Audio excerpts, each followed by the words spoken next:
Past few years, John, we've heard a lot about Topic 740 on accounting for income taxes.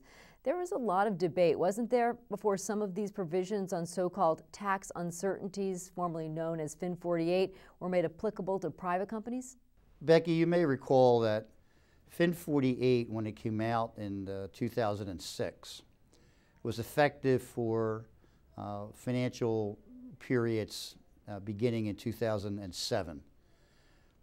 Public companies complied with the FIN 48 requirements to calculate any uncertain tax positions in filed tax returns that remained open during the first quarter of 2007. Private companies, on the other hand, didn't pay much attention to FIN 48 in calendar year 7 until they got into the fall, and they knew they had to prepare some information based on 1231 financial information. And the problem that occurred was many non-public companies didn't have the expertise in-house to develop the uncertainty associated with these tax positions that was required based on the then FIN 48. Many of those companies then went to their accounting firm, asking their accounting firm to assist them in coming up with the FIN 48 liability. As this was happening, it became clear to many that private companies were not going to be able to get this done in time for the 1231-7 financial statements. A request was made by many private companies and their accounting firms of FASB to defer the effective date to the following year in order to give these companies time to develop the liability based on FIN 48. That deferral took place.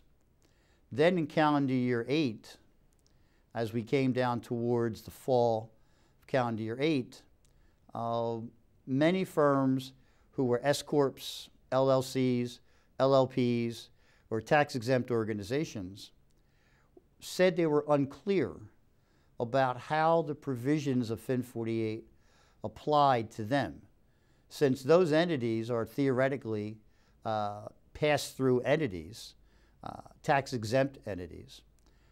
Coming up with an uncertain tax liability based upon tax positions filed on tax returns when the entity isn't paying income taxes confused many who fell within the context of S-corps or LLCs or LLPs, etc. So FASB was asked to issue guidance on how FIN 48 applied to pass-through entities. The guidance that was issued in an ASU that was designed to clarify how FIN 48 applied to these kinds of entities. If you looked at the original FIN 48, Becky, it said that the standard applied to C-corps, S-corps, LLCs, etc., but it only provided examples associated with C-corps.